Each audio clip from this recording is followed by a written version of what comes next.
Good evening, comic book fans. Welcome back to Comics in 5 Minutes. I am your no Shorty, and today I'm going to be reviewing a brand new Spider-Man comic book. There's going to be quite a few discussions about what the nature of a brand new Spider-Man comic book should be and what it can be, what it will be, what it actually is. But just a bit of a heads-up warning here. I usually spend a lot more time thinking about these kind of comic books before I do a review. Because in one take, it's kind of worth going backwards and forwards over my ideas a little bit, make sure I'm giving the best authentic experience that I had of it that I can, so people understand what I'm talking about, Bit harder today because I had some company in the shop and I haven't really had much chance to really delve into my thoughts on this one. So this is going to be probably a little bit more surface level, and I do apologize for that one. Because my main thought when I started reading this one was, this is going to be Dan Slott and Bagley. I honestly need to remember his first name.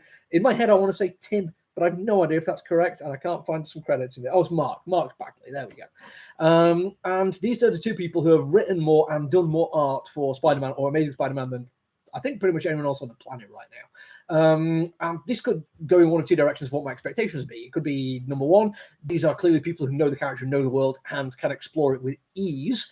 But it could also mean they have done this before over and over so many times. So are we going to see anything new, original, and exciting? Are we going to do something that's going to grab people who might not already expect might not know what to expect in terms of Spider-Man comic book? And this is a conversation I've had before when I last reviewed a Spider-Man, an issue 1 specifically, because you are always going to deal with baggage. You're always going to have to worry about continuity and canon and what is going to fit in where, and is this going to be appealing to a new reader? Because I think one of the hardest challenges to do for an issue 1 is to make sure, specifically when you've got an IP which has been around for decades, that anyone who picks it up, anyone who's interested in reading this comic book, can enjoy it on the same kind of level. I think there's something to be said for subtle nods and ideas in the background which may not be like instrumental to the plot, but can be there as a reward for the more diligent reader. I do think that's possible. I think 20th Century mended this really effectively for just people who are into politics, not necessarily comic books. And I think when you've been writing Spider-Man for a very long time, it should be really easy to do, but also really easy to fall into that trap of just doing it for the hardcore fans, or for the long-term fans, or even for the people who've been reading your stuff for so long. And this one is big on the Spider-Verse. It doesn't take long to get into this idea of it. There is an awful lot of just in 616 universe Spider-Men or Spider-People characters who turn up, and then you do get some actual Spider-Verse and different versions of Spider reality, including one of my favorite little artistic beats, which is when you first get the sign of another Spider universe, the art style changes enough that it stands out as being different. So that's more of your classic dot matrix print coloring type of thing, compared to regular universe, which is just the same kind of shiny stuff you'd expect all the time. I kind of like that as some choices. That doesn't mean I'm going to forgive Bagley for also doing some kind of generic stuff. I'm not a big fan of motion lines. I think a confident artist should trust their readers to know when stuff is in motion. For instance, somebody in midair flying towards a car because they've just been punched in the previous panel, I know they're moving. Perfectly fine with the idea that this is somebody in motion, even as a still image. And it happens a lot in this comic book, and I feel that's a little bit of like just classic artwork coming in. It's a fairly common thing that happened a long time ago, but I kind of think that we've moved on from it.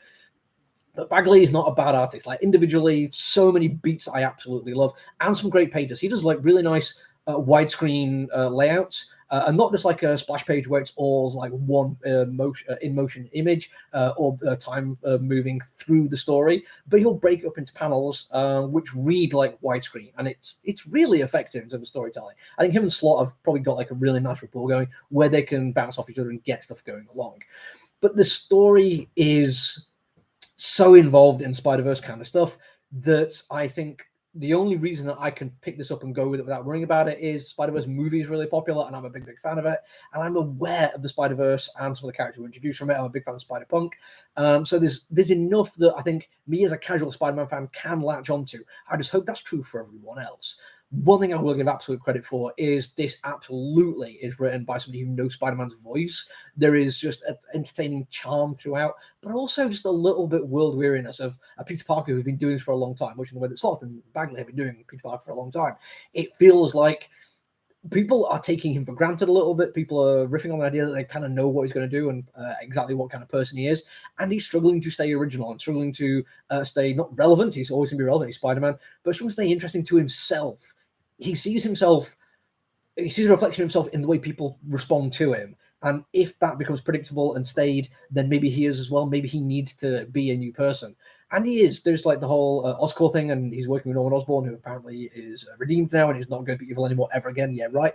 But there still seems to be an absolutely brilliant voice for him. He literally has a song where he criticizes somebody for not using the hyphen in his name, and he creates a hyphen man song, which is just a nice, fun gag. And that's just going to appeal to Spider-Man fans.